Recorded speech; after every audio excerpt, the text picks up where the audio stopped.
Signore, and if you signori also, buonasera. Welcome to New York University, Casa Italiana, zerilli-marimò. I am very, very happy to be back today. After 2 weeks, I was back in Italy to be with my Madre Italiana, who was not feeling that well, but I wanted to make sure to be here with all of you tonight. It always fills me with joy when I have a chance to have Italian-American women on this stage. We did so many things in the past 30 years, I have to say, and each one of them stays in my heart for a variety of different reasons. So present this anthology of writings by Italian women in the American diaspora is particularly dear to my heart, and I'm very happy because I know that when they're involved, it's never a reading. It's a show, it's a performance, it's a collective self-consciousness and self-awareness session. So it's all of these things together, and first and foremost, it's fun. So I'm very, very glad to be here to celebrate with you this accomplishment. I believe it's the first time that the anthology is presented in English. It has already won several awards in Italy, and I'm delighted that you have decided to do this thing here tonight. It's also a great way to welcome back to the Casa our star, who is going to begin, and I'm going to give her the microphone and the stage and everything else you need. Annie Lanzillotto, it's always a pleasure. She's the one that turns everything into a performance, into a party. So we are very, very grateful that we were able to steal her away from Ireland for a little bit, maybe. And we are very happy to have you, Rachele, and welcome back. Bentornata a casa. And then the evening goes on, as you see from the program. Don't tuck it away, keep it with you. Please welcome all these amazing women and Annie Lanzillotto.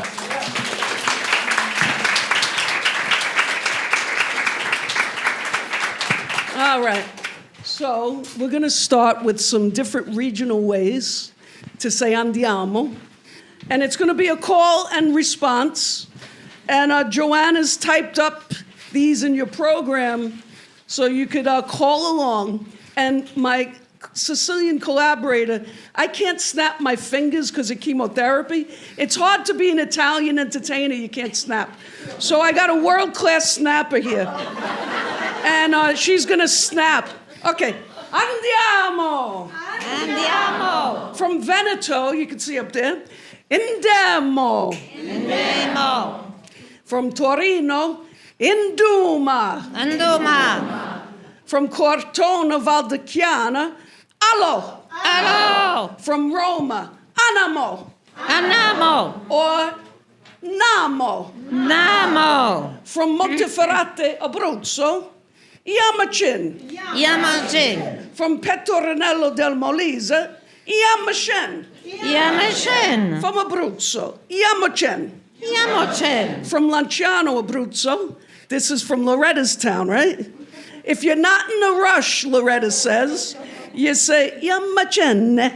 Yamachin! If you're a little in a rush, you want to say, yeah, let's go already. You say, Yamachin. You cut it off, yeah? And if you really got, all right, let's get the hell out of here. Yamasu. Yamasu! Napoli. Yamu. Yamo! Yamoken. Yamoken! Yama, yama, yama, yama, ya.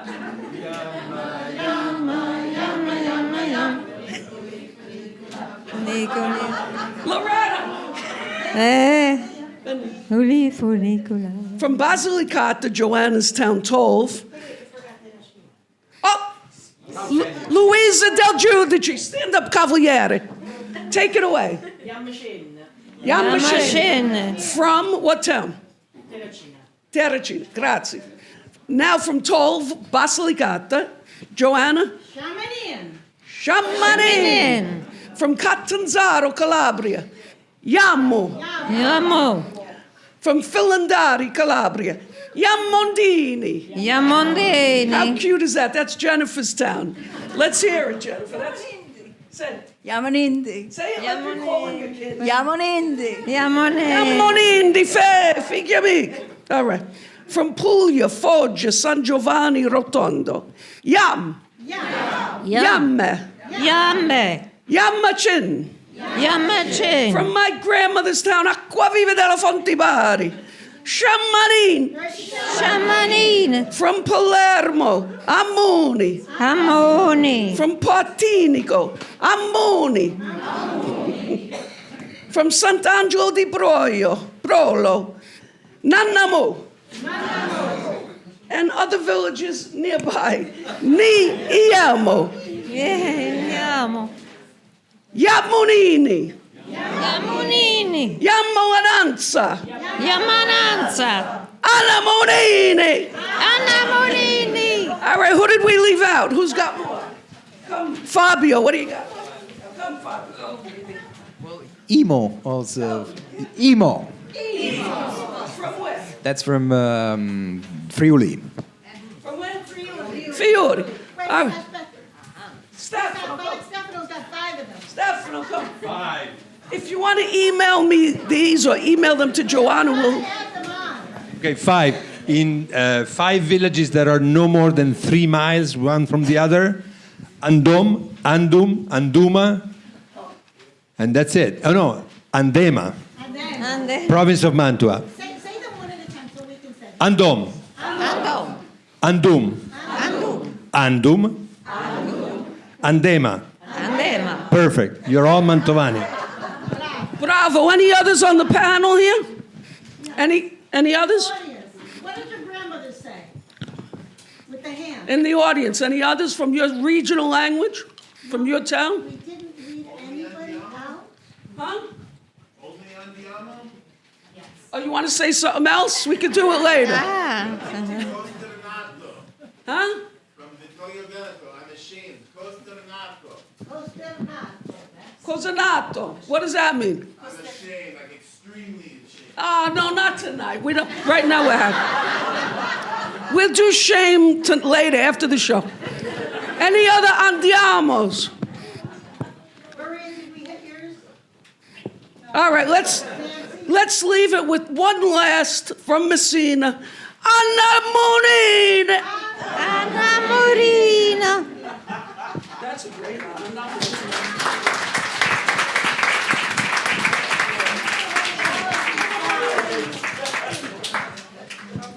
Okay.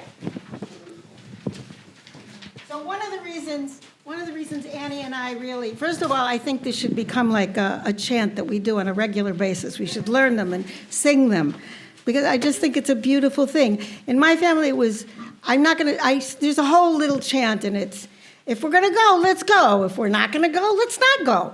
Shamashan, no Shamashan, it was a whole little, but anyway. Thank you for being here, everybody. I'm so glad to see everyone. Especially Julian. I don't know if you're still here. I'm grateful. Thank you. Thank you so much, Julian, for all the help. Kostya, Chiara, Bella, Pamela, all the NYU students who are so generous with their help. But always, of course, my special friend and collaborator, Stefano, who, can you imagine, he came home for us? And the thing about Stefano that is so welcoming always to the casa, he makes the casa our casa. We are at home here because you make us at home. And I am a little obsessed with Homer because I think there are a lot of parallels between Homer and the Southern Italian culture I come from. And there's a special relationship between the guest host, and it's called zinnia. And there's all kinds of things that you must do as the guest, as the host. And I can tell you that Stefano and the casa are perfect hosts, and we are very grateful to be the guests.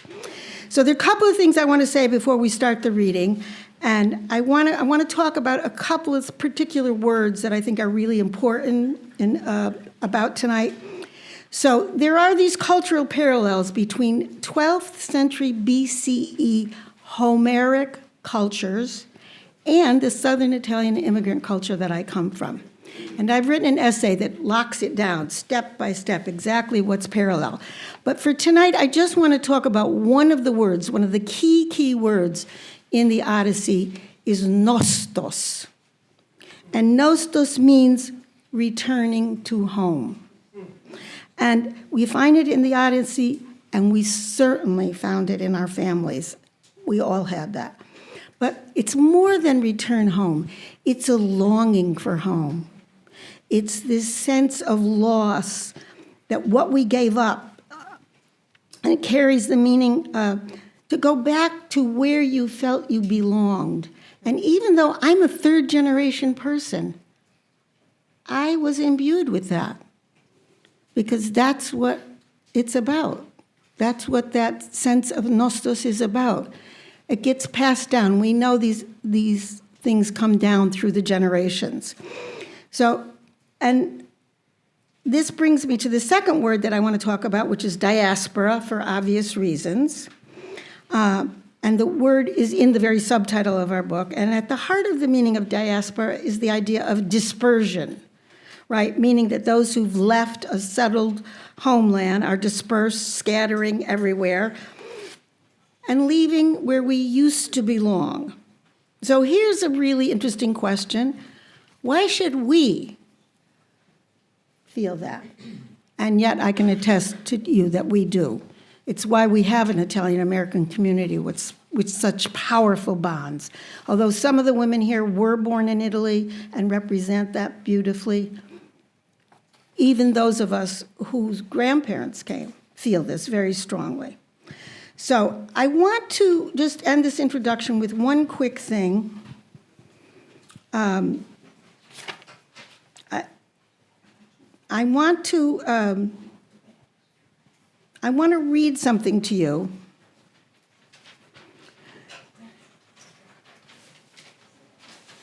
Before I do that, though, I managed to leave this off my notes.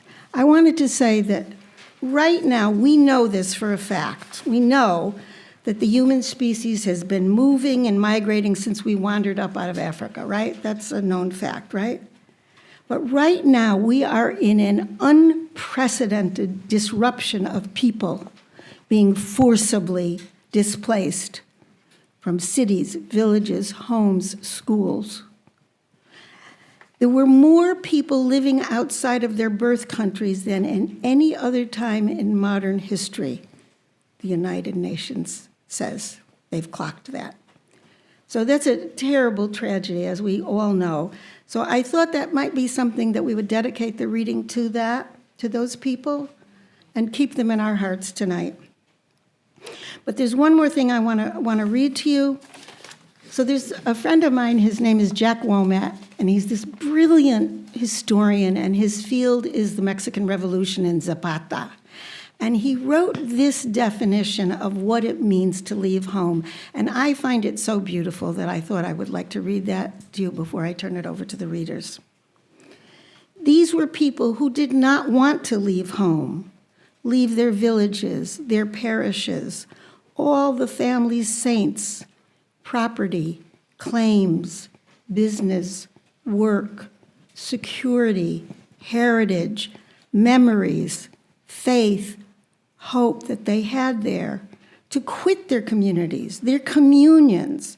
However poor they were, they had to go into relations incomparably worse, a vast, random, ruthless exchange of the labor market, to live indefinitely as strangers, off wages among strangers, to fend for themselves wherever they could, especially since they did not yet know that there could be new communities, that they themselves could make new communities, that they could learn to find that sense of belonging again.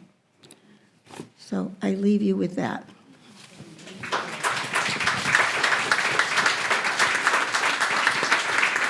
Loretta is going to read to us from a statement from our editors.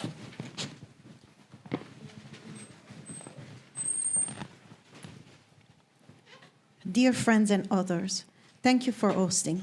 We are truly honored to be here, even if from afar. This anthology was published in Italy a year ago, and everywhere we are gone, it has been met with open arms, heartfelt responses, and a shared sense that this book carries something meaningful, something that resonates. We cannot hide our sadness at not being there today. Being part of this New York City event would have been deeply moving. We grew up listening to stories of emigration. They planted the first seeds of this book. Because books are not born the day they are printed. They are conceived long before and wait for the right moment to take shape. E c'erano gerani rossi dappertutto, lived within us for a long time before becoming words on paper. Thanks to the others who said yes to our invitation, and thank you, Casa Italiana, for welcoming our gerani rossi today. We hope they will take root in your hearts and continue to bloom across time, borders, and generation. Deeply grateful, Valentina di Cesare and Michela Valmori.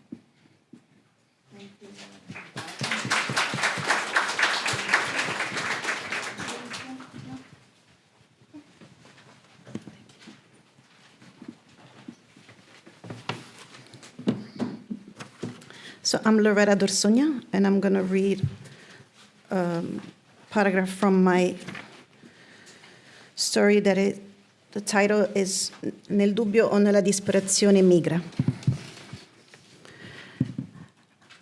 Ma dov'erano le femmine? Le storie dei miei familiari, avventurosi e avventurieri, erano storie al maschile, erano bisnonni, nonni, padri, zii, fratelli o cugini. Ma dov'erano le femmine? Le donne della famiglia, le poche zie, nonne e cugine che trapelavano, erano state sempre ferme, tanto ferme e comunque niente di interessante pareva essere capitato loro. Perché mai? Non mi riuscivo ad accontentare del perché erano femmine, perché a ben ascoltare delle tracce di storie c'erano, riferite più piano, non in pompa magna, non al tavolo pieno di gente della festività, ma piuttosto di sfuggita, mentre si attizzava il fuoco o si riassettava la cucina, fra 2, 3 o 4 zie, nonne, cugine. C'erano le storie dell'orizzonte bisbigliato ai saraceni, di colei che salpava di continuo, la lunga camminata fino al mare e poi scappata da una contrada all'altra o saltata dalla finestra.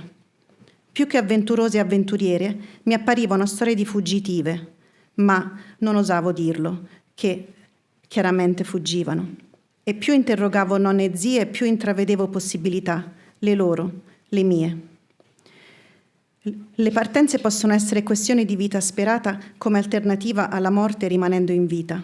Fuggire dal sopruso maschile cementato in una società patriarcale, fuggire dall'indicibile era stato fatto.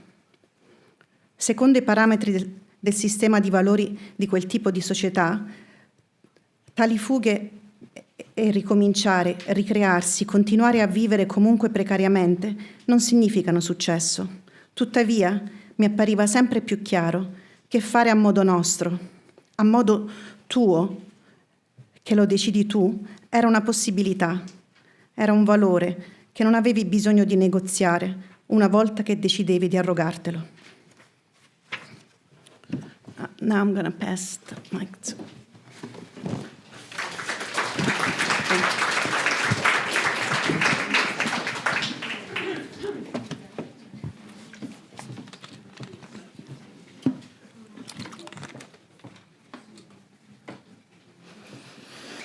I'm delighted to be here, really delighted.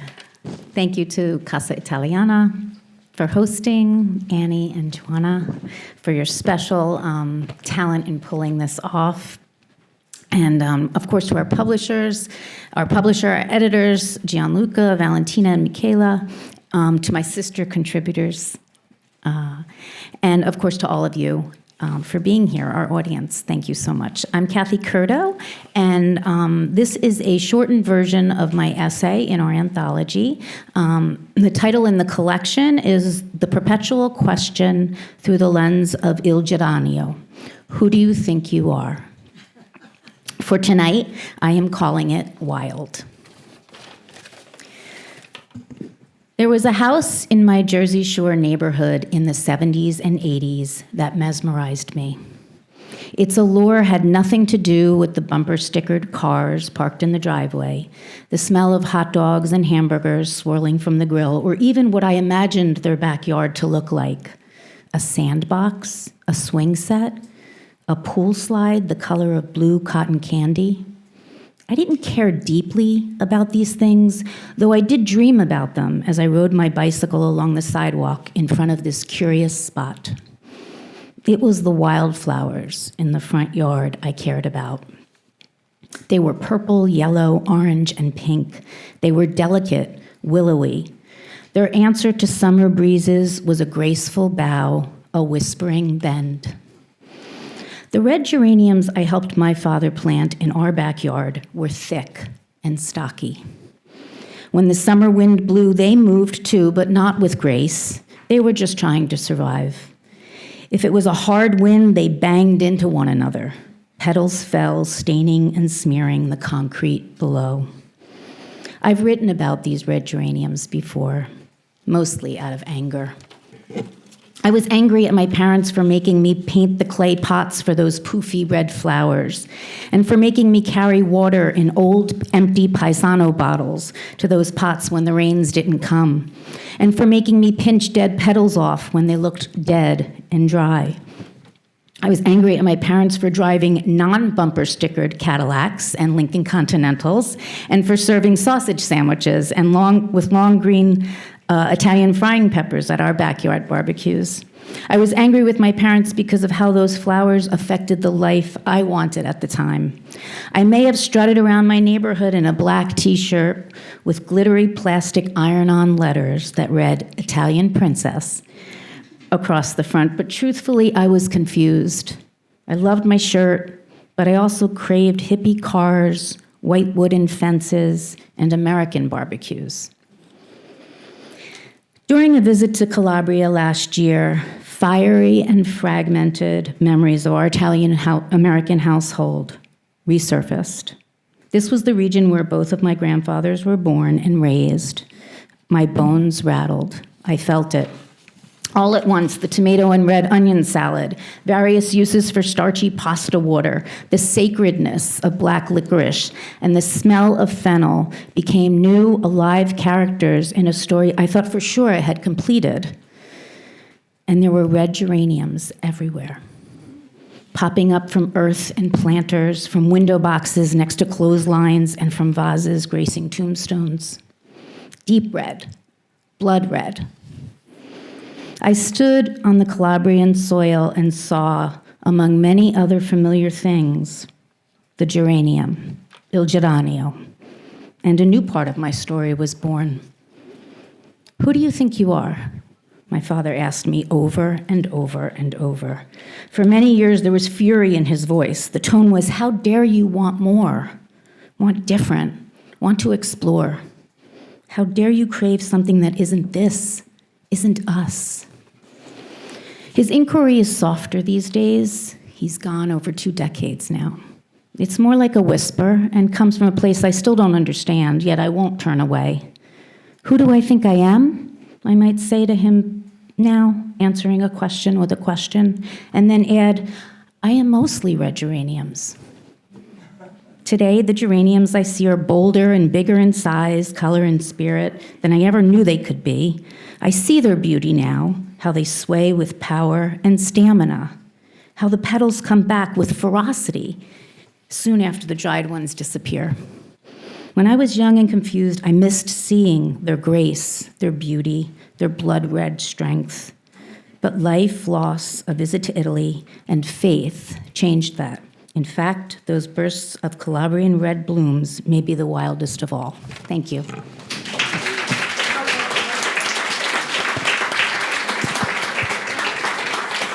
And Rosanna is next.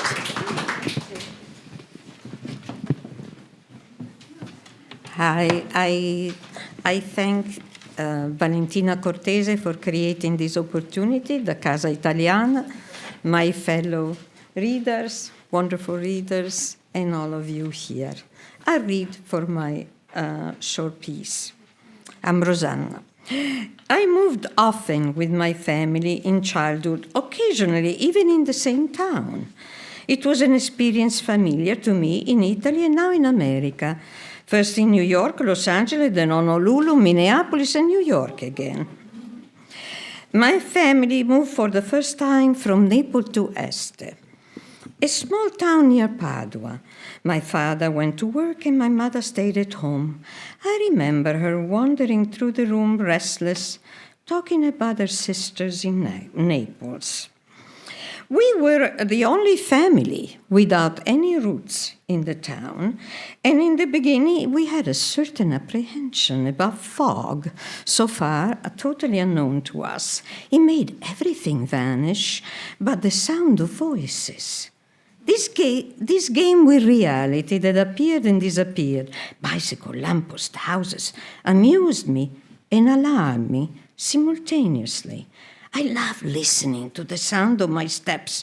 Suddenly, they seem mysterious.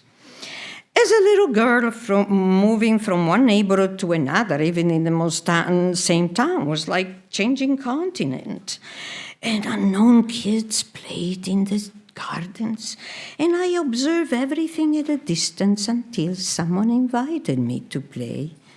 This happens to me as an adult in America. It's just the games have changed where I was invited to.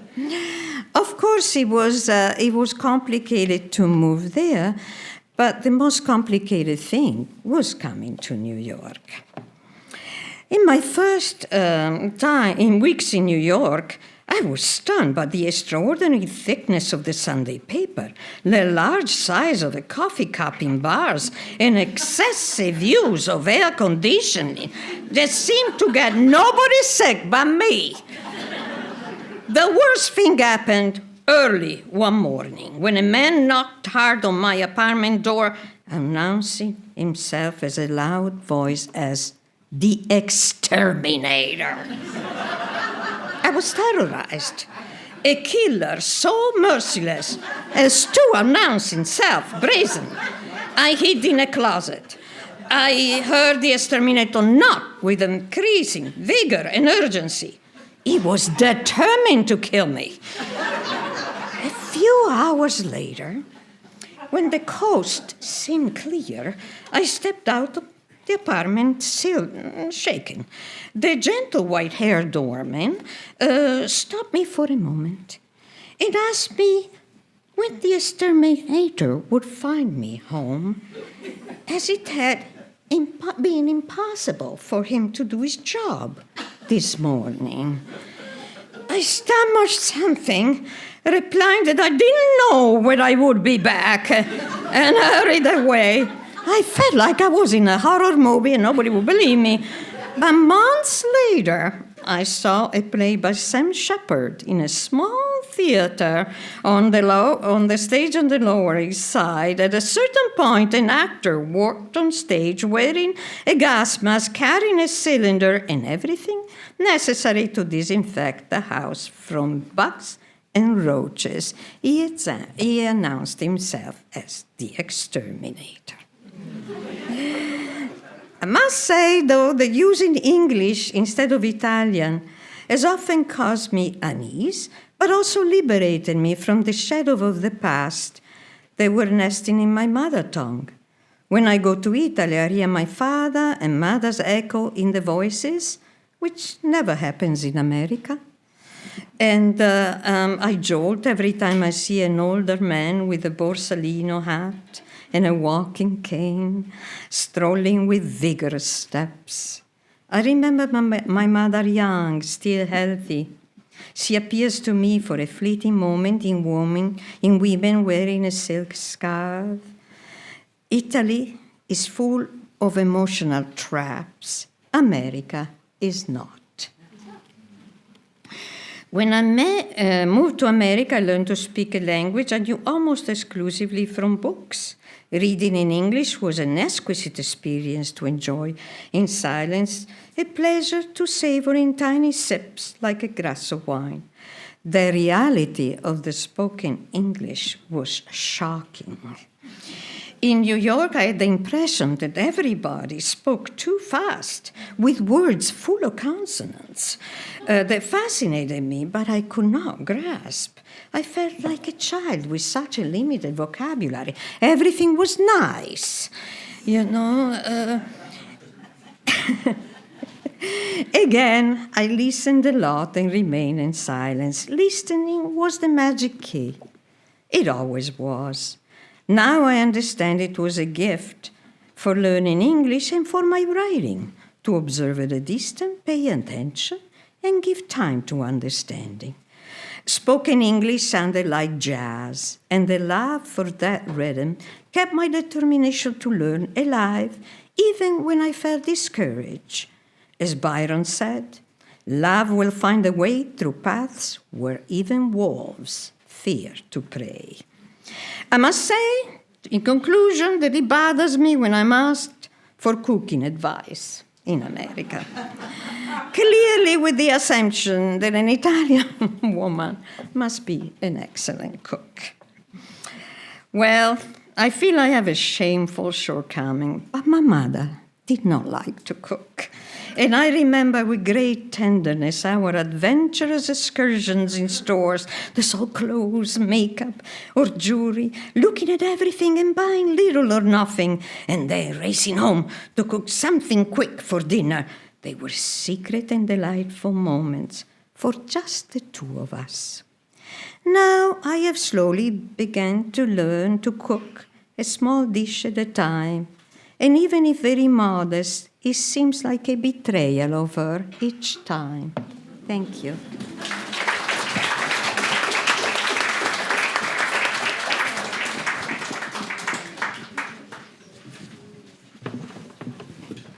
Hello, everyone. Thank you for being here.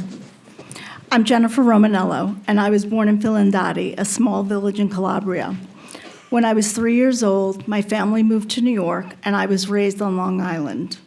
My father died in 2003, and my siblings and I inherited his father's house in Calabria. We decided to renovate the house, and this story, Roots Among the Stones, was inspired by my ancestors, whose presence is so keenly felt every time I return home.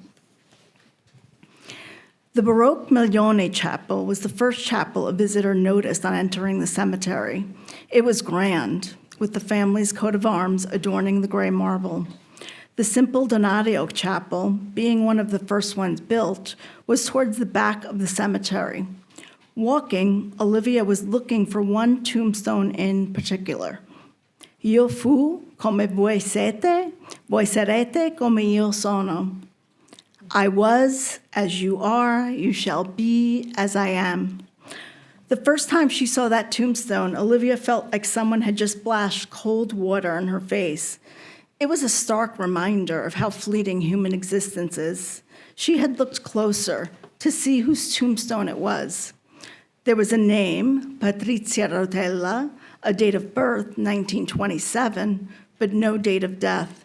She had caught up to Mario, who was several feet ahead of her, and asked, "Who is Patrizia Rotella, and why does her tombstone not list her date of death?" "Because she hasn't died yet." "What do you mean she hasn't died yet?" "She hasn't died yet. Although she has children, they are illegitimate and scattered all over. She's worried she won't have a proper tombstone after she dies, so she solved the problem by having one commissioned while she is still alive.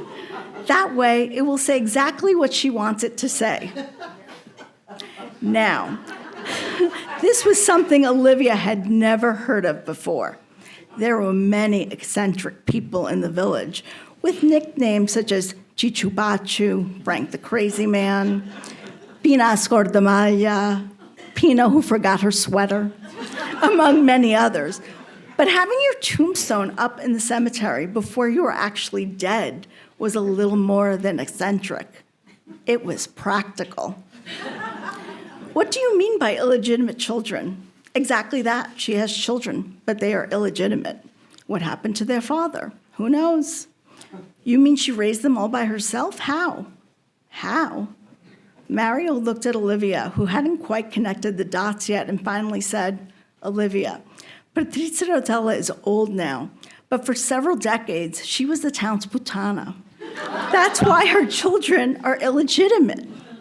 She wasn't sure if the stunned expression on her face was the reason Mario couldn't stop laughing, or the fact that she couldn't figure it out herself.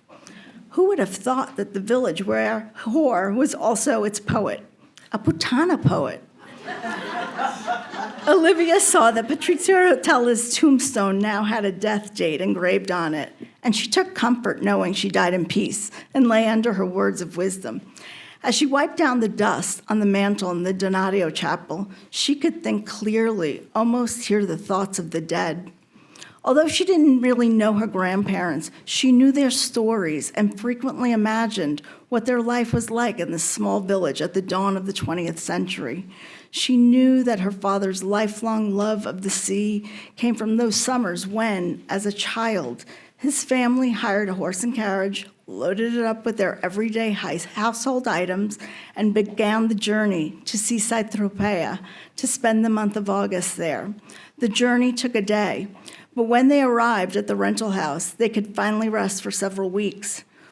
Her mother never really cared for the sea the way her father did, but one summer, when Olivia's mother was a child, her family rented a house in the same street as her father's family, and Olivia liked to imagine that the first time they saw each other in that street, the seed of what would eventually become their love story was planted.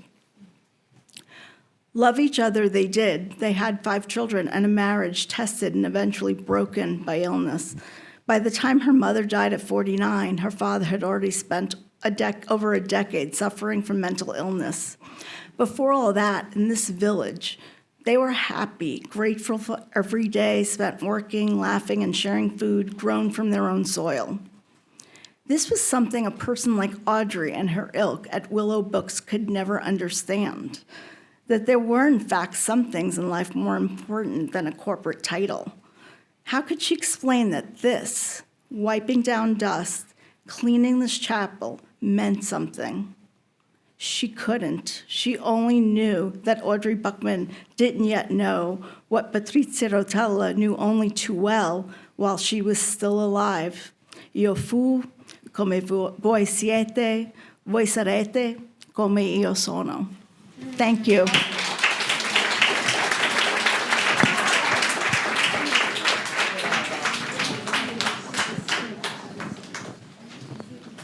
Good evening. It's good to finally visit La Casa Italiana of NYU. I'm here from Los Angeles. My name is Luisa Del Giudice, and my contribution's title is Motherless Daughters, Migration, Trauma, and Its Afterlives. Part 1, Remembering Liliana. I have crisscrossed continents since 1974, and more geographies than any one person could wish for, hungry for learning. But in 2021, amidst COVID stasis, I finally circled back to my own place of origin within the small parish of San Domenico Terracina, outside its medieval walls, to find my little-known maternal women. Whom do I encounter? Farthest back, Laura Mattacchioni, a great-grandmother who abandoned 4 daughters and a husband to go live with her lover. Then her daughter, my maternal grandmother, Giacinta Percoco, who, dying of tuberculosis, unwittingly condemns her firstborn daughter and caregiver, Eufrasia, to also perish from the disease, just 1 month after marrying her fiancé. Ricordatevi che c'è anche Liliana. Remember Liliana are her dying words, worrying that her youngest child, 9 years old, might be abandoned and uncared for. I heed these words regarding this young daughter, my mother, Liliana Caracuzzo.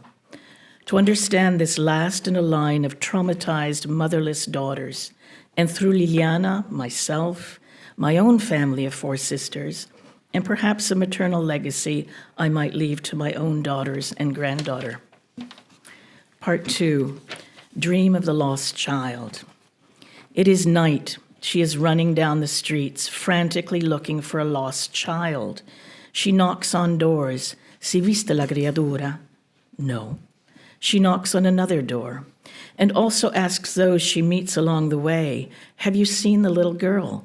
No one has seen her. Oh, Dio. Oh, God, she moans, in a state of deep agitation.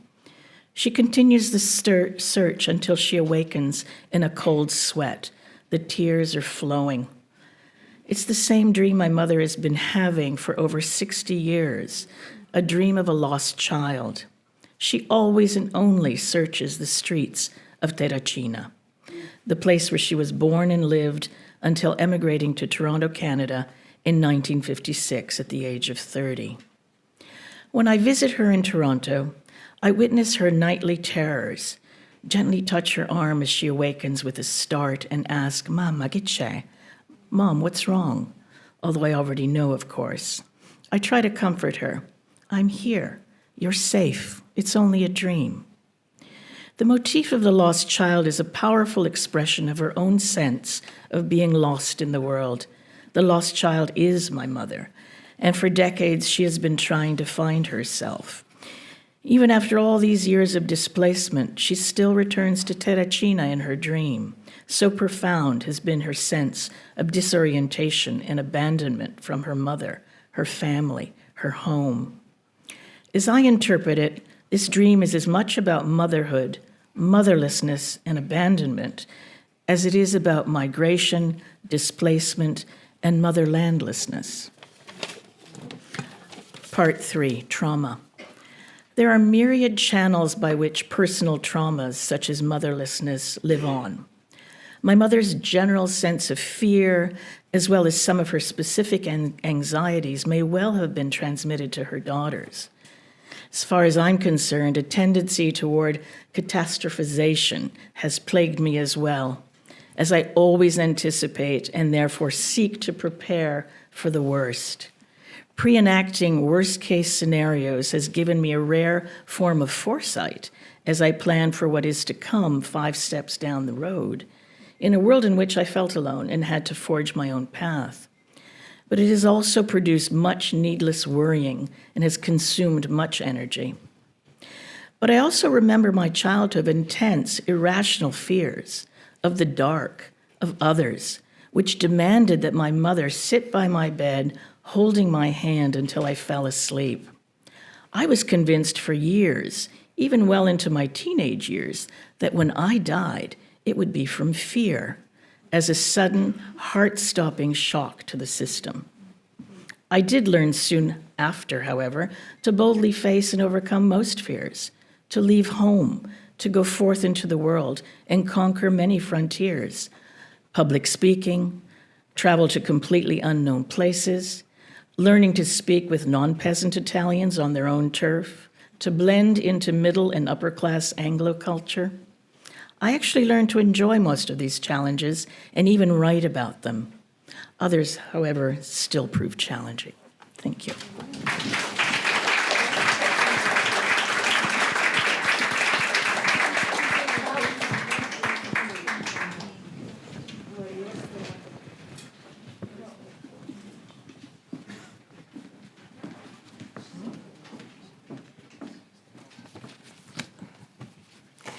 I'm Gene Feraca, and I am absolutely thrilled to be here and grateful to each and every one of you for making this real. Remember who you come from. You are a Feraca. You don't get apples from a pear tree. It's in the genes. If I had your talents, Jeannie, God gave you those talents. They are not for you. They are for the world. My father was a manufacturer of cinder and cement blocks. There was nothing about him that wasn't heavy. It wasn't just the weight of the world that held him down. It was the grit in his trouser cuffs. My mother would turn his trousers upside down and inside out just to listen to the pebbles come rattling out. Then she'd shake her head and say, "It's a dirty business." My father had a lighter side. He was an incurable romantic, a Victorian who loved poetry and courted my mother with his love poems, which he would chalk on the sidewalk in the middle of the night in front of her house, signing them with his own nom de plume, alter ego. Knowing full well that she couldn't help but find them in the morning, walking to Evander Child High School, where she taught French, elocution, and gym. The year I turned 10, my father moved us out of the Bronx and into Scarsdale, where we became despised and shunned. Why is that funny? As the first Italian family to crash the Crane Berkeley. It wasn't long before my father began delivering his poetry recitals as a strategy of resistance. And I got that phrase from the book. Once or twice a year, usually on a Sunday, he would stride into the kitchen, freshly showered and shaved, perfumed with Old Spice. And he would carry his little battered, beloved copy of The Golden Treasury of English Poetry under his arm. We were an audience of two. My mother sitting way back at the kitchen table. I was right on his knee.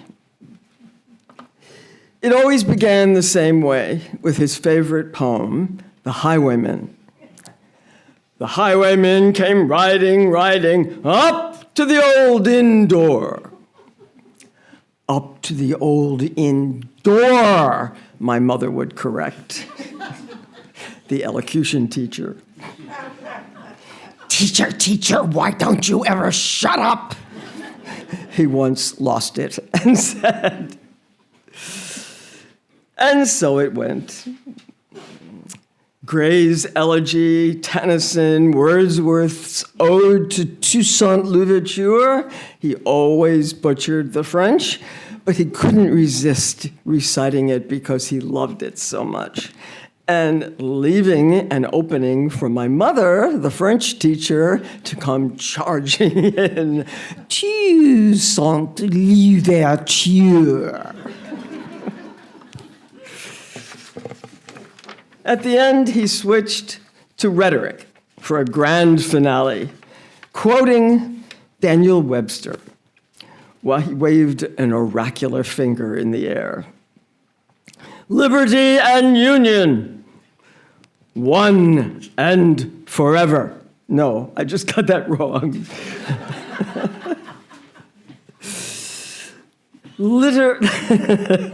Liberty and union, now and forever, one and inseparable. A pause. He would put down the book and then deliver the lesson. Now that's beautiful language, and we can understand beautiful language because we are people of the heart, not like these Yankee Doodles. I took after my father. I, too, loved poetry and showed early promise as a writer, beginning in the 5th grade, when I wrote a story about Yippee, our English fox terrier who almost drowned chasing a duck out to sea. It was published in American Girl magazine and won me a $10 check. In 8th grade, I won the Mooney Essay Award from the Archdiocese of New York City. My father drove me down the West Side Drive to the Chancery, where Cardinal Spellman hung a heavy medal around my neck. They took a picture of us standing side by side, Daddy and me, and it showed up in the paper the next day.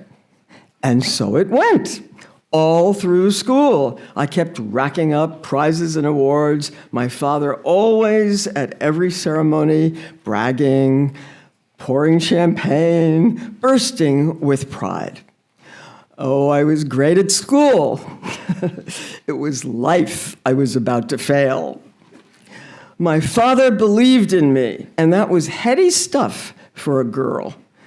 One morning, he strode into the kitchen to announce, "Of all my children, you will be the one to carry the family name to fame." Specialness has its price. That heavy metal around my neck was about to turn into a lodestone. Then came another message, sort of casually cast over his shoulder, almost as an afterthought, as he was heading out the back door. I was 13. "Don't worry, Jeannie. Looks aren't everything." "No psychology!" My mother was quick to fling at his retreating back, shaking her fist. Those 6 little words, an offhand remark meant to console, altered the course of my life. I was cut to the quick. I knew I was an ugly girl, skinny, dwarfed, myopic, and flat-chested, with bad acne and a big nose. Now I knew nobody would ever love me but my father. I felt erased. And very soon after that, the parade of misfits, ne'er-do-wells, and freaks I was fated to attract began to show up. Thank you very much.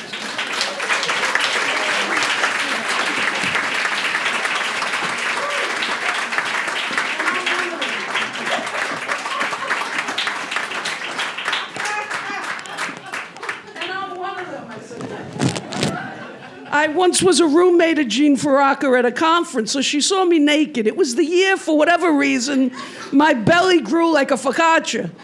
And she saw me naked. She says, "What happened? You look like a tomato." Stuff like that. All right.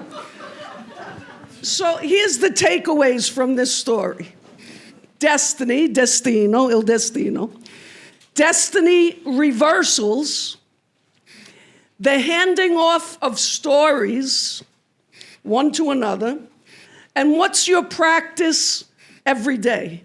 What do you do every day to help the universe? And to myself, I'll say, who can use my love today? Who could use my prayers today? Who could use my money today? And who could use what other gifts I have today?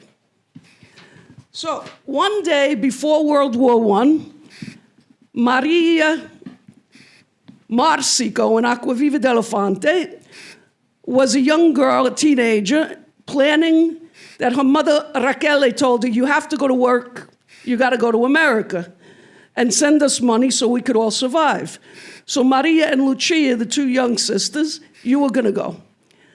But as destiny would have it, World War I came, and 3 years passed. At the end of the 3 years, Maria was 21. So Raquel, the mother, said, "You're too old to start a new life. So I'm going to send the baby, Rosa, instead." And she said, "Rosina, vai invece, figa mica." Rosa would turn out to be my grandmother. And our destinies all were reversed. A few years ago, I had the fortune to be able to introduce the daughter of Maria, who now is in her 90s and was the first in our family to actually be put in a nursing home. Up till then, everyone was taken care of at home. But somehow this happened not just here, but in the Mezzogiorno, in Puglia. If you asked Grandma Rose where she was from, she would tap the back of her shoe. And she would never answer, she just tapped the back of her shoe. If you couldn't figure it out, that was your problem. And I was able to introduce Rosemary, my eldest sister, 13 years older than me, to our aunt, who was in the nursing home, and we called her Zia Sabalin, which is a diminutive term for Isabella. So Zia Sabalina, and that's how she was known in Aquaviva. And as we sat together, the three of us, we all knew in ourselves that this was a once-in-a-lifetime hour or two together. So when you have those moments, you don't sightsee, you don't even eat, you don't do anything. You just stare in each other's eyes, hold each other's hands, squeezing, and cry. Zia Isabella told one story 3 times, and her son then stopped her. But when an elder repeats a story to me, I listen more deeply, because I say there's nuances here they want to hand off. It's time for me to take this story and understand it on levels that I could then hand it off, because this storyteller's passing on now. So she held our hands, and she talked about her 2 magic aunts that were in America that she never met. Zia Rosa, or Rosina, my grandmother, and Zia Lucia. And she said, quando Zia Rosina e Zia Lucia andata America, ogni mese ti mandavo una busta, e mentre in la busta $10. E da tempo a tempo arrivavamo un pacco. E dentro questo pacco, io non apro questo pacco, mentre tutti i vicini, tutta la famiglia, tutti seduti in un circolo. The whole neighborhood had to come to open these packages. And she said, guardavo questi vestiti americani, queste cose americane. And they passed them around the circle and turned them in their hands and marveled at these meravigliose cose da America. And she said from time to time she'd ask her mother, Maria, Mamma, ma quando arriva la busta dall'America? You know, are we going to make it till then? Are we going to survive till then, till that $10 comes? And Maria would say, sì, gioia, sì, tesoro, sì, figa amiga. You know, we will make it. We'll have sopravvivenza. Now, I ask myself, well, I got to tell you this. She said the most beautiful sentence I think I ever heard a human say to another human. She held my sister's hands, and she said, ogni giorno ti pensato a te. Ogni giorno ti pregato per te. Ogni giorno ti volevamo bene, bene, bene, anche se non mai visto. Even though I never saw you, every day of my life I thought about you. Every day of my life I prayed for you. And every day of my life I loved you so, so, so, so much. And we all cried and cried. And I think today, who can I put $10 in an envelope to? Who can I pray for? Who's praying for me? Who can I think about? Just sit and think about. And who can I love, and how does that manifest? And those seem to me like very powerful tools in a moment where it's easy to feel helpless. It's easy to feel like, oh, I'm not sitting at the table of power. So I'm going to take some envelopes and see what I could do with them. And that's my message for today. And just to repeat the beginning of the story, because we got to keep repeating stories. Quando zia Rosina e zia Lucia arrivate in America, mandavo la busta ogni mese e metterei dentro la busta $10. Ciao, grazie.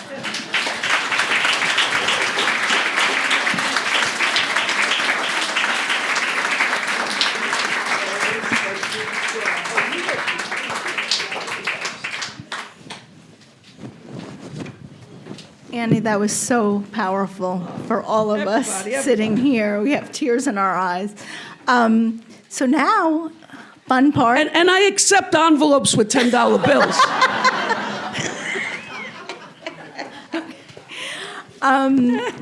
fun part, we get to the Q&A section of this program. So for the audience, questions, we'd be happy to answer them. Anyone?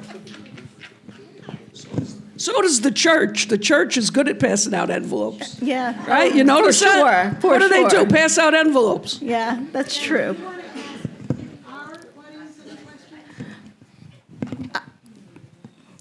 I just would like to know from the audience what spoke to you from the stories maybe that we read here. Anything that, spoke to you that you will think about? We'd love to hear that.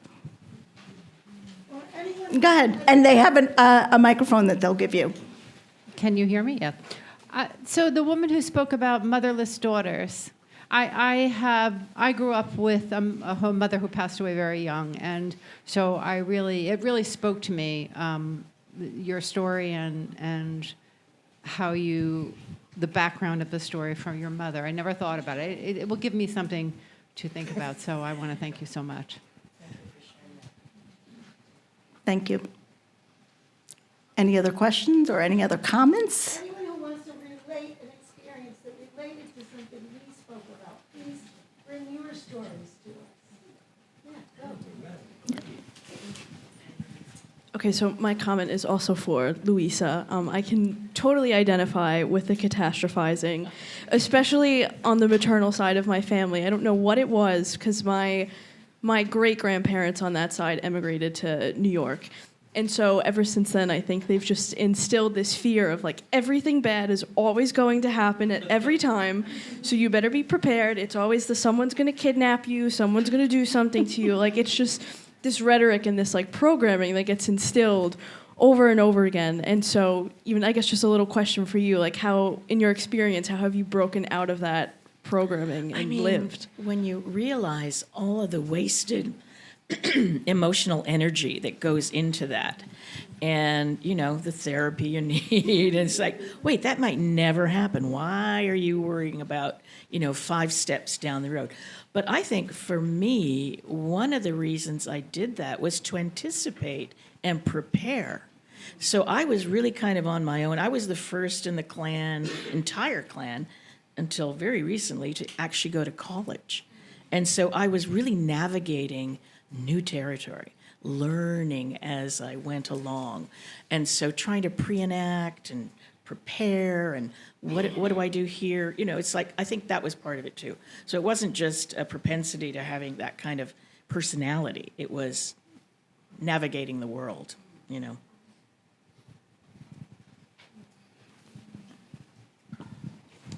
Oh. All these stories were just gorgeous in a different way. I felt like I was, looking at the map of Italy, in each one of you representing a region. I grew up the granddaughter of an Italian-American woman. She was born here, but my grandparents were not. And she was the only one in the family not to marry another Italian or another Italian-American. So I was always on the outside. And all these different traditions that you're talking about, whether it be the sausage with the peppers or the generational trauma and the catastrophizing or the envelopes with the $10, all of it made me feel not alone. Because even when I went with the Italian family, I was the daughter who married outside of the Italian culture, and she married a Jewish man who was lovely. But at that time, it was considered a mixed marriage. So I just want to thank you all for sharing your stories, because they all felt parts of them very familiar to me. I ran upstairs and bought the book. So thank you. Thank you.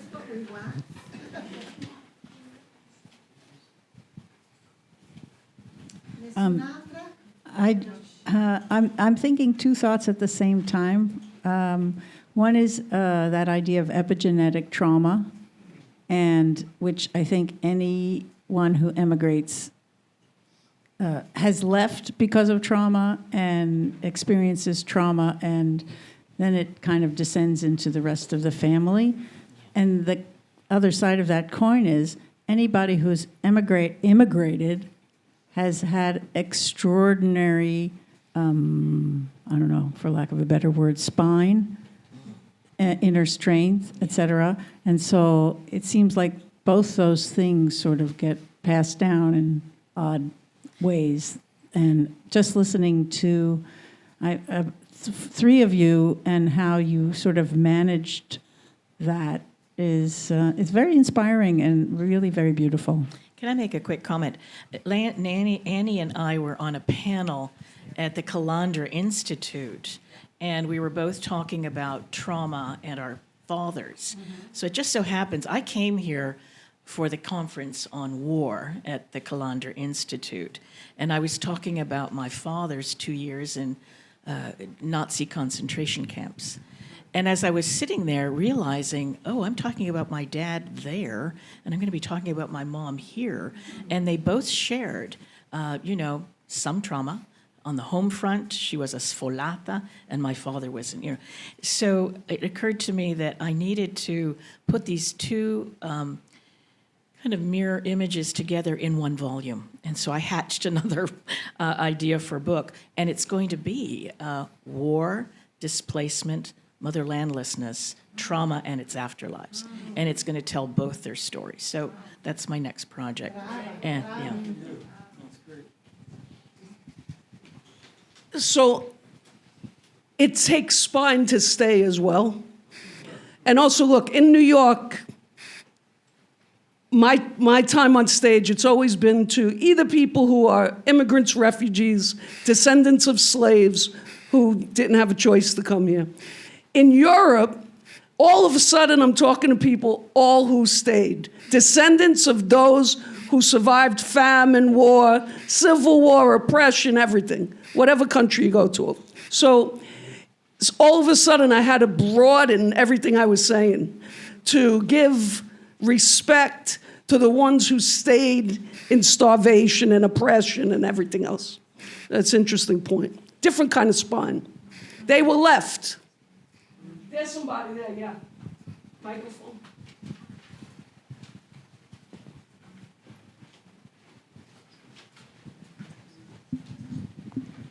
Yeah, I basically came from a background that was very waspy. Been in this here forever. My aunt was the daughter of the American Revolution and all that kind of stuff.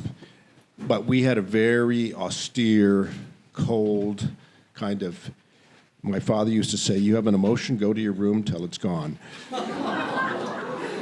So I ended up marrying an Israeli woman who was the daughter of a Holocaust survivor. So lots of emotion there. And somehow it was just the right anecdote for my austere upbringing. And so everything you all said really resonated, that kind of displacement. I mean, she had the mother who was escaped Poland at the age of 14 with her whole family gone, and then ended up in Israel. And then my wife came to this country because I met her in Israel, and she was an immigrant here. So that it was just wonderful to have that emotion, though it can be a little bit of a pain sometimes. She would tell me everything, and I'd say, okay, honey, that's enough emotion for today. I have to go to my room until it's gone.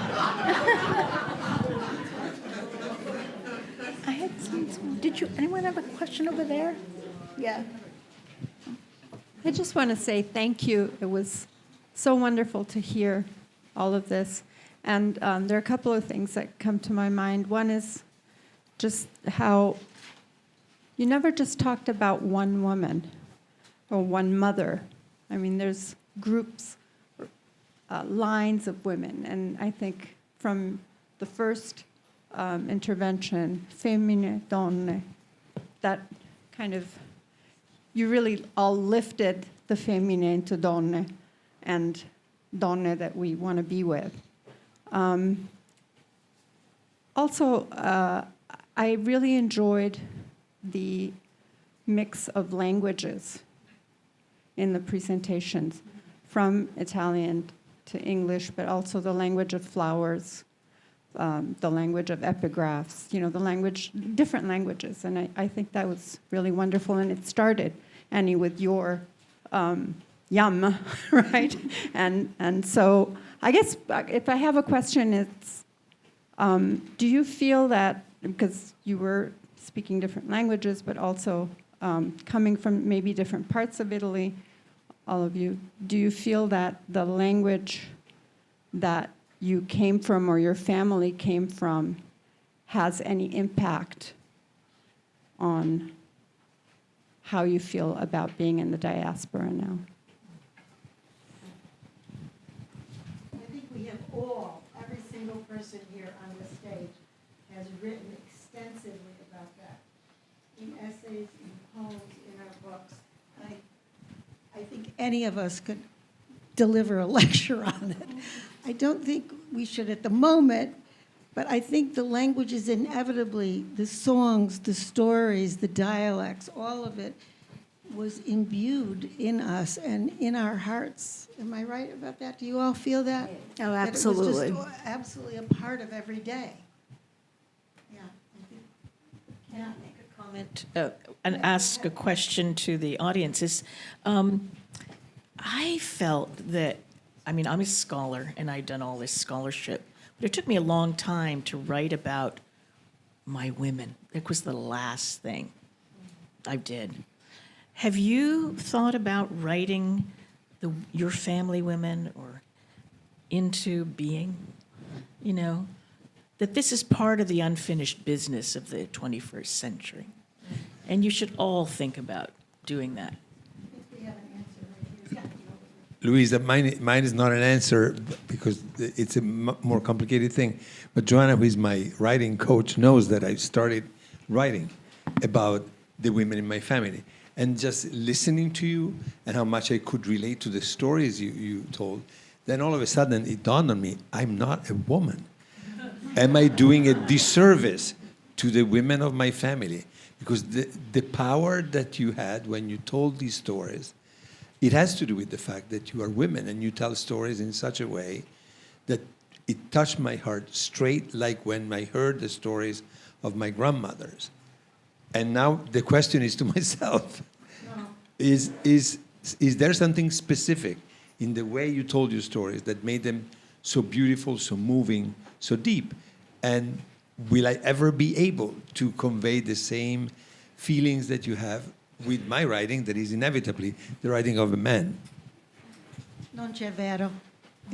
It's just absolutely the writing of this from the perspective of the young child, the adolescent. Stefano's writing is so beautiful and so evocative.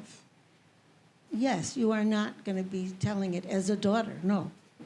But you tell it absolutely beautifully. And we will all be in this room when that book is published, and he is finally reading to us. That's what I say. Yeah. Is this, I'm not sure, is it? Should I go now? Hi. Hi. Oh. I'm sorry, am I cutting in? Hello. Okay, great. Hi, my name is Summer. Annie, we've been corresponding over email. Yeah. What's your name? Summer Minerva. Oh, ciao. Ciao. Hello, everyone. Thank you so much for sharing. I only got here kind of towards the end, but I had two things that I really wanted to share. The first one is thank you for sharing your stories, especially the ones that tell stories about the past, because as an Italian-American person in my 30s, I think me and a lot of other people my age are in this question of wondering, well, what does it actually mean to be Italian-American? Because our people have undergone a lot of assimilation and kind of mixing into this so-called melting pot. So hearing stories from the formative years of American identity, or hearing stories about your families on both sides of the ocean, I think really has the power to help us imagine something that otherwise would be completely lost. So thank you.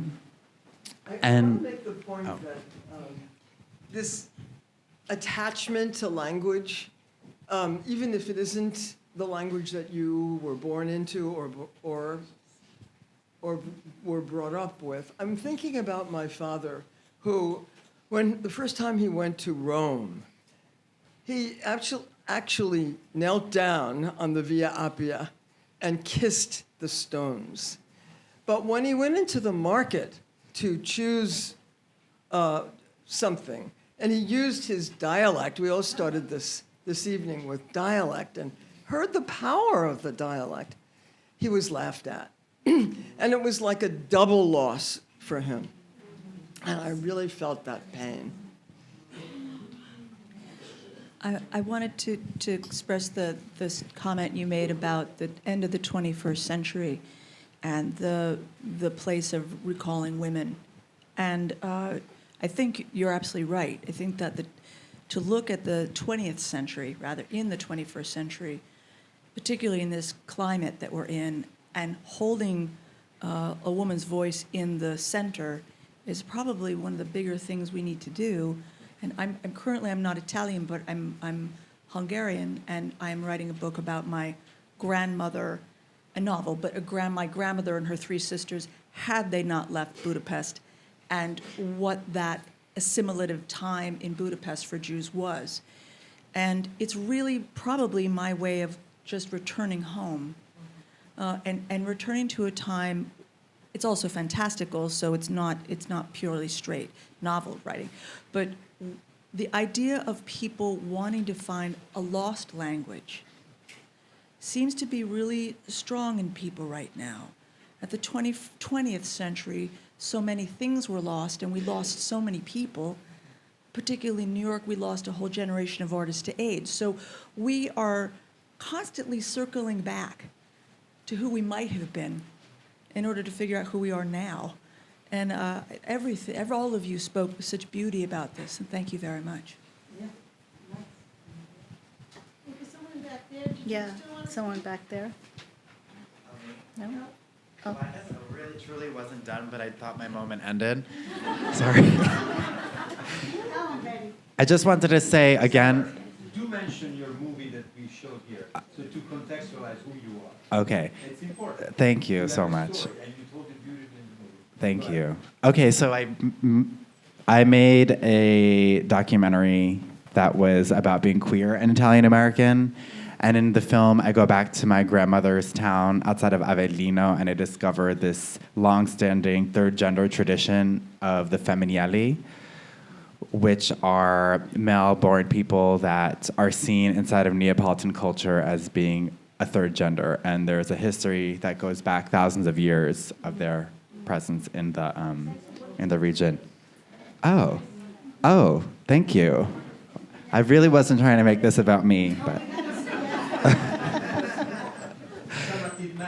Thank you. Grazie.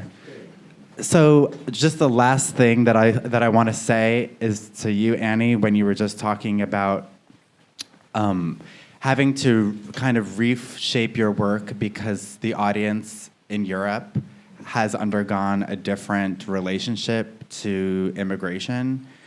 And I think, what I've noticed in my journeying there is that there is so much grief around their family members and descendants that they've lost. And it's like the grief from this side is like the perfect puzzle piece to the grief on that side. Because in the experiences I've had, the people there grieve those who have gone away, and the people here grieve the fact that they left. And it's just something that was so many people over such a short amount of time, and I think we're even still all trying to understand, like, what does it all mean? So that's it. Thank you. And just on a queer note, my grandma Rose, when she understood who Audrey, my partner, was, she said, 2 hens and no rooster. And I'm going to leave you with this. When I tried to ask her about homosexual and gender, here was her answer. Now you go figure it out. Do you have a 9 holes or a 10 holes?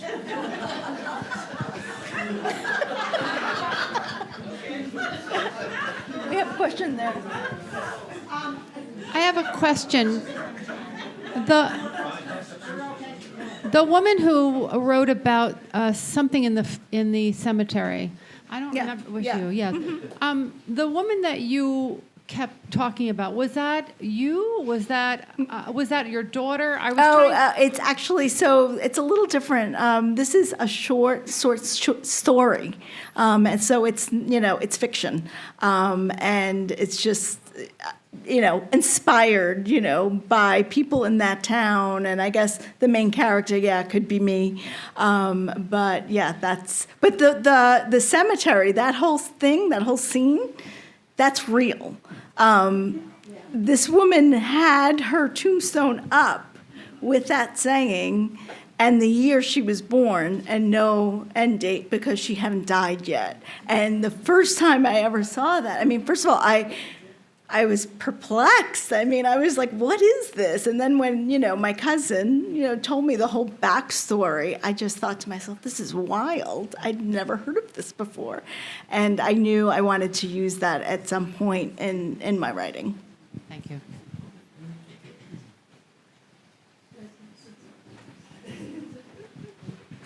Thank you all for such a wonderful evening. And excuse me for not knowing this, but this book was first published in Italian? Yes. And did you present in Italy? Me and Loretta did. Yeah. Oh, a couple of us did. Yeah. And so I've got two questions kind of in that. What was it like to come together as a group of, different degrees of separation from the motherland, so like there may be Italian women in this group who live in Italy and are writers, and there are Italian American women of many generations distant from the immigrant, so that's what I mean about degrees of separation. What was it like for you to come together? What did you find special about this experience of doing the book? Go back to what Joanna said at the beginning. It's the nostros. It's this feeling of finding the homeland again in diaspora. Each of us is unraveled in a different way, and it's like we found this skein. Yeah. So again, speaking in Europe, it's a little getting fetishized because a lot of people have never heard a true Bronx accent before. So even though I could read in Italian, some people just never met anyone. They really thought it was a made-up accent in different parts, in different parts of Europe. But, the other thing is Italian women really dress well. La bella figura. They really dress well. And I just don't fit in. I'll never. So, it's kind of an interesting thing. I remember our moderator, Loretta, we were on a panel. The moderator came an hour late, dressed like she was going to the Academy Awards. And, and I'm like, hey, how you doing? And then, so there's a lot of, you could call it class, you could give it all those words. Stile. Give it all the words. Stile. But then also dealing with the projections. How am I seen? How am I heard? And then, as a Bronx Italian, everyone's going to repeat everything you say and mimic you. So everyone wants to say, hey, how you doing? And they want to, so, but then don't dumb yourself down in that and don't, do you play with it? It's hard being a Bronx Italian. She shamed me on my own radio show for losing my Bronx accent. Well, there's a lot to it. Big discussion. You could call me whatever. Loretta, you want to say something? Yeah, I also want to come back to. I'm just going to add to this. This wild thing happened, which is I hear that Annie's going to be doing this reading in Cosenza. And I know that one of my cousins lives in Cosenza. So that morning, I write to her on Facebook and say, my friend is going to be reading at the university. She says, oh, I'm going. So she runs down to the setting. Meanwhile, Annie, I say, Annie, do you think you could, my story is about the first time I returned, and this little girl, she was a 4-year-old, was a part of that story. Could you just introduce her? No, invece, Annie turns the stage over to her and says, this is Joanna Clapps Herman's cousin. She's a part of this book. She will now read from Joanna's essay in the book. And I was so moving that my cousin ran, Annie turned the stage over to her, and then Annie went and lived with her for a week. So that kind of circle can happen. Well, and we went live on social media so you could see it. Yes, they were talking to the birds together. Speaking of language. Loretta. So, I don't know what to say. Too many things. Maybe goes back also to the question that someone made about the language. Yes. So I grew up between the two countries, meaning really here and there, and here and there. So when I was in middle school, I started to learn French by myself because I couldn't handle anymore. Here, I don't know which part which team I'm in, So I'm really excited to be here, but, some things is like push me on the side, some things push me on the other side. So I'm still, in that. So the waiting, for someone coming there has to be perfectly presented. I know how it is, but it's also how it is. So, it's difficult for me to make fun of it because I know how it is. And at the same time, I know that I'm not adequate here and I'm not good over there. So it's like, Do you feel So, here tonight? no, the thing that I wanted to say is that with Valentina, that is one of the two curators, we did another project in the past. We knew each other from the past. And she was always telling me that she wanted to do something with the Italian-American woman. Now, the story before is when I was in college, I have to do my undergraduate thesis. A professor wanted me to study Little Italy's in the Word. And I'm the one that in middle school starts to study French by itself, not at school, really by myself. I took books because I was tired of this pushing me on two sides. So when this professor said Little Italy, I'm like, no, I cannot do this. So now, years after, Valentina tells me she wants to do Italian-American. I'm like, Valentina, no, I cannot do this with you. I can give you a list of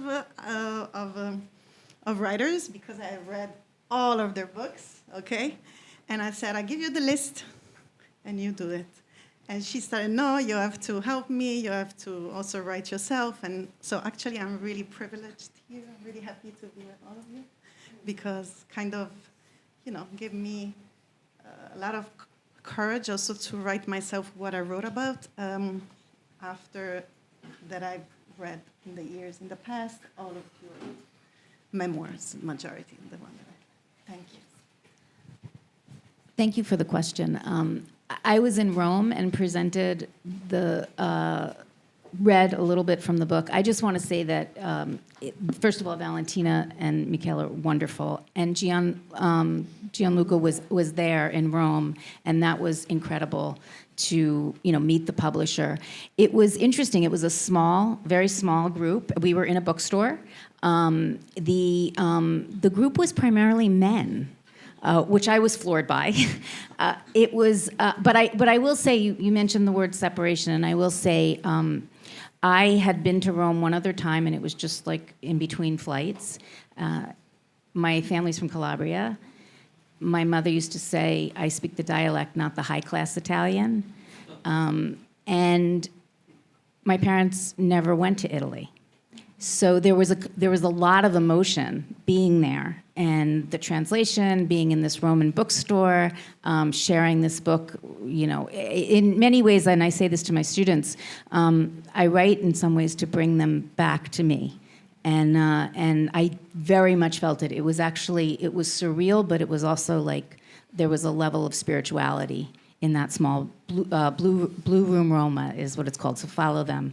It's she's wonderful, and there was really such a desire to learn about Italian American women and their understanding of connection to Italy and their roots. So.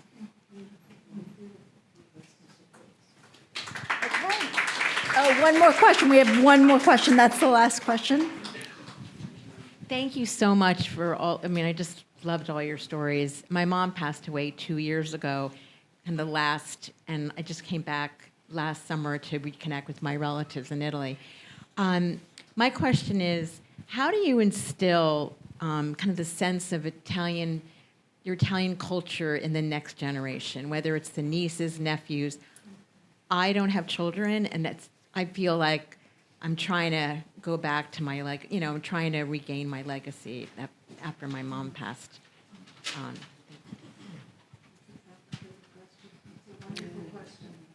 I mean, I could take a stab at that. I think the first thing is, an exposure, obviously, to the culture, and by going back. I mean, in my particular case, it was relatively easy because, I wasn't that far removed. I was actually born in Italy, although I was raised here, still had relatives there. But my husband and I really, when we my siblings and I inherited that house in Calabria, we really consciously made a point of going there every summer to bring our children, because it was so important for us to know this, to not lose it. Lucky for us, they loved it.